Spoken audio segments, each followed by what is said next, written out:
afternoon. My name is Donna. I am from the Rosa Homestead, and today I thought I'd do a different video for you because not much is growing. I did put in some seeds. What did I do? Spinach seeds. And I have them upstairs on a heat mat, but we're not going to get into that. Today I wanted to go over with you my 5 top medicinal herbs that I'm going to be growing this year. I'll work from my top one, my bottom one, all the way down to my top one. One that I love to grow is lavender, but I haven't been able to grow lavender from seed. This year I'm gonna do it. It is a little tricky, but lavender is phenomenal to have in your house. The smell is just excellent. It's very calming, and you could put lavender in teas. You could put it in little satchels underneath your pillow for sleeping. Lavender is excellent. The next one I want to go over is peppermint. Peppermint is self-seeding. I don't know if you've never grown mint yet, but you just can't plant mint in your garden or in a raised bed because it will take over the whole entire bed. So what you want to do is you want to control that. So what you want to do is get a pot or a container and grow it in that.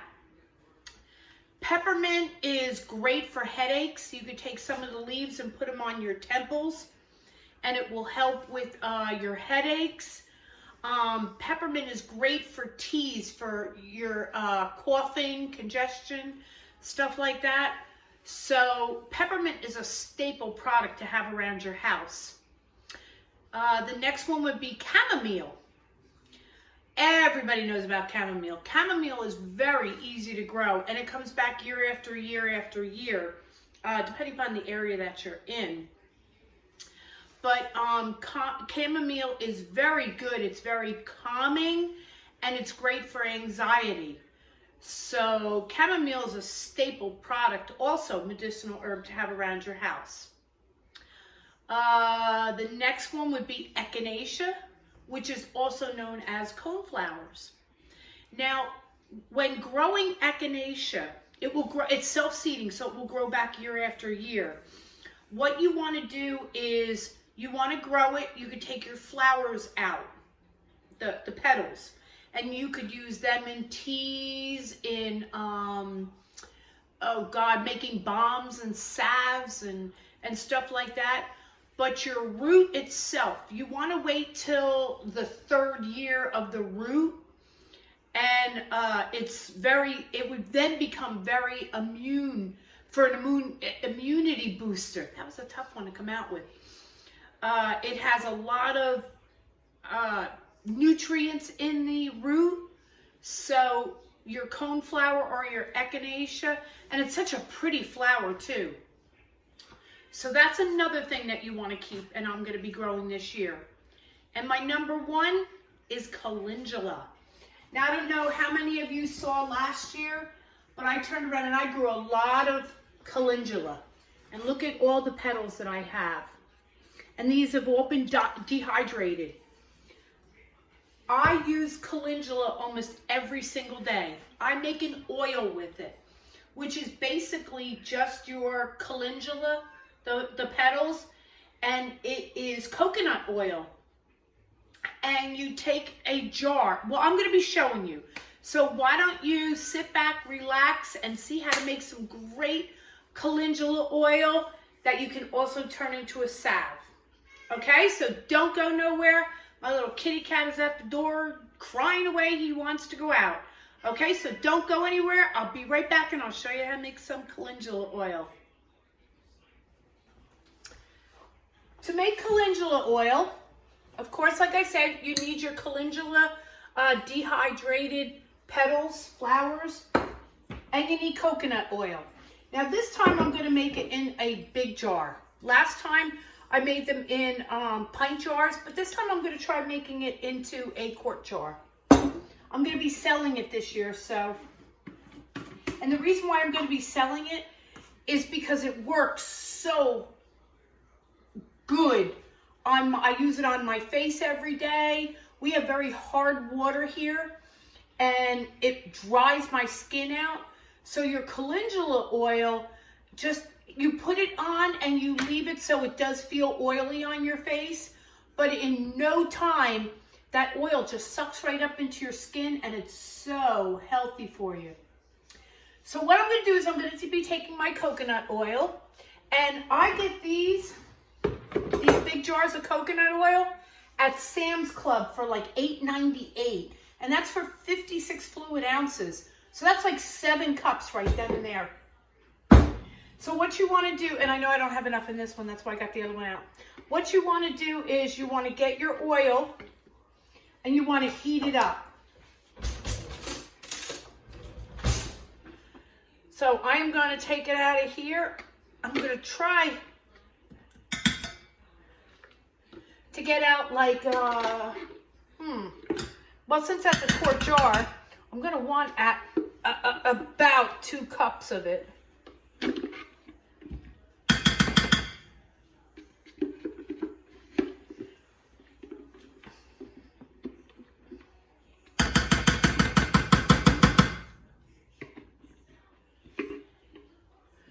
So just basically take it out of your jar, heat it up. You don't want it boiling. You just want it so it's all dissolved. So let me get this going and I'll bring you right back in just a minute. I just don't think you want to be sitting here watching me scraping coconut oil out. So I will be right back. Don't go nowhere. Okay, so here's my calendula oil, and I know I'm going to need more, but for now, that's what I'm going to do. And I'm going to put my heat on just medium. And while I'm waiting for that, get your last jar. Now, you got to grow some calendula this year. I'm telling you, you will absolutely love it. And fill up your jar about 3/4 of the way with your dehydrated calendula. I just got to show you how beautiful this is. Look at that. The colors. There's like very fall colors. Now, calendula oil doesn't only have to be used for making the salves and stuff like that. It's an oil. So it could be used for just about anything, whatever you would use an oil for. Now, what I'm doing here is I'm doing the calendula oil. Once I put the oil on top of all these leaves, it has to sit there for 4 weeks. After 4 weeks then, all you do is you drain it, and you keep the calendula on the side, of course. And then the oil you would put into whatever kind of containers you want it to go in.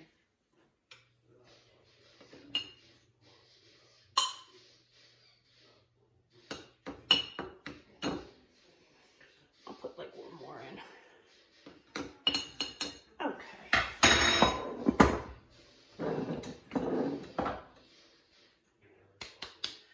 Say 2/3 of the way. That's probably good.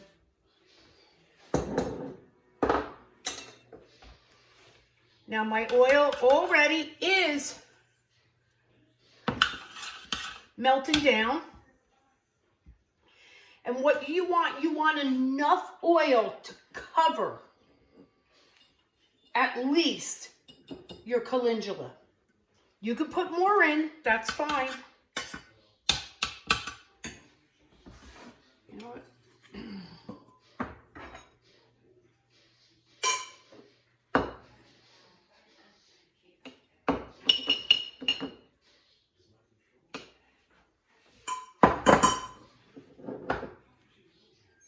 Yeah, that looks a little bit better. And then what I'll do is I'll put oil right up to this part right there.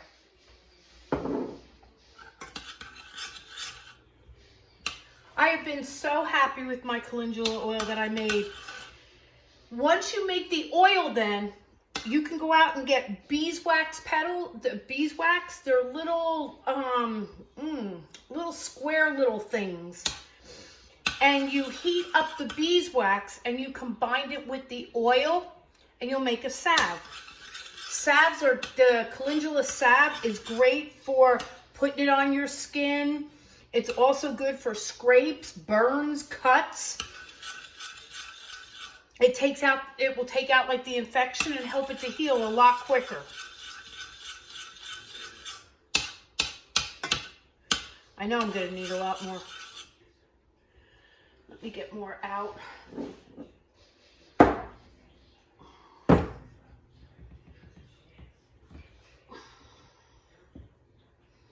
I never can tell how much I need until I'm actually seeing it in the pan.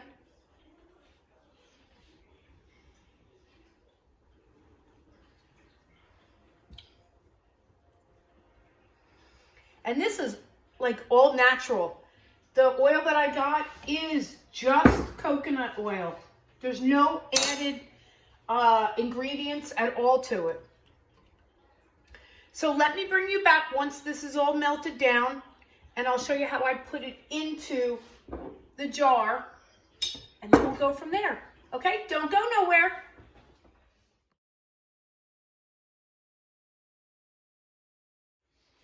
So all I have is two little pieces floating, and then I should be ready.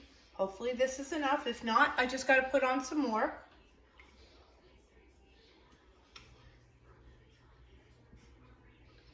You want to make sure all the pieces have been melted down. Okay. So now what you want to do is you want to take this oil and put it on top of everything. And of course, I didn't do enough. I thought I did, but as you can see the line? That's oil, that's not enough oil.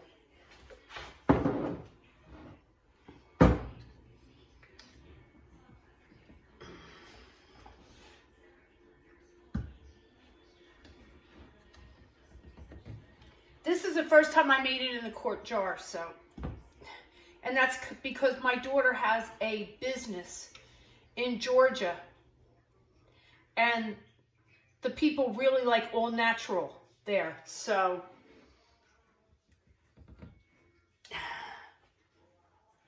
she's going to try to help sell some for me.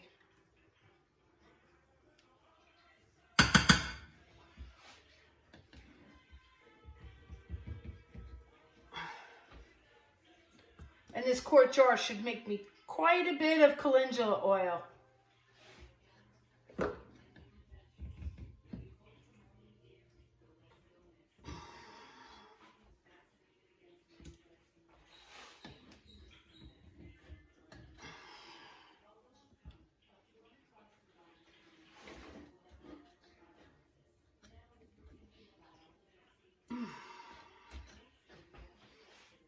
Okay, we'll see how that goes.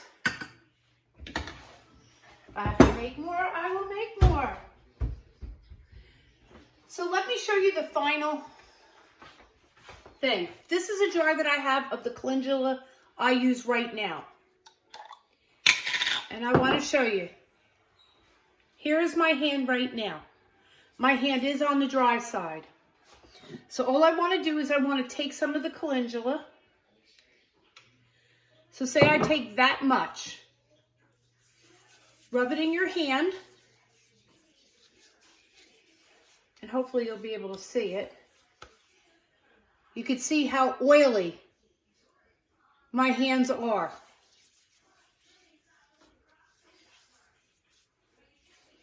And I rub it all here. Then when I have extra, I turn around. Usually what I do is I will do a full face one after I've taken a shower. But you know what? I have enough on my hands right here to do both my hands and my face. You don't need a lot. If you go and put on a lot, you'll be going over your whole body with it.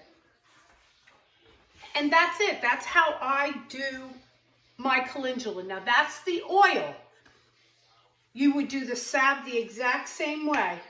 Except like I said, it's going to have some beeswax in it. And beeswax is very healthy for the skin also. Okay, I'll bring you back when this is ready. Okay, now I'm pouring in the rest of this. And I'll bring this nice and close so you could see it. See how it cut the calendula is coming up to the top. So you want to make sure you press that down, because the calendula must be underneath the oil.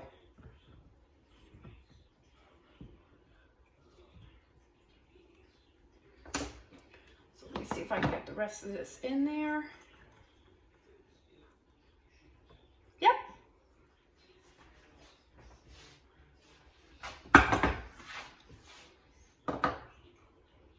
So let me bring it in a little closer. Just see how I have all the oil and it's up to about the 1 inch mark. Now what I'm going to do is I'm going to cap this off.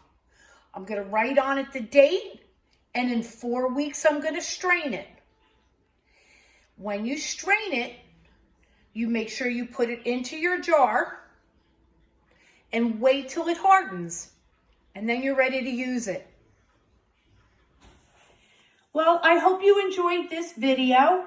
It is my 5 herbs, my 5 biggest herbs, flowers I'm going to grow this year so that I can make some nice medicinal things with it.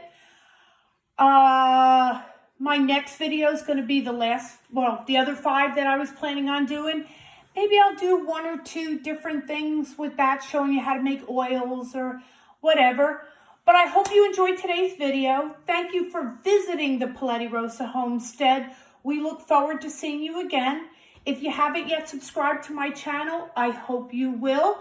And then hit the little bell, and that will notify you whenever I do any new videos. Leave a comment. Make sure you hit the like key. And thank you again. And God bless everyone. Bye-bye.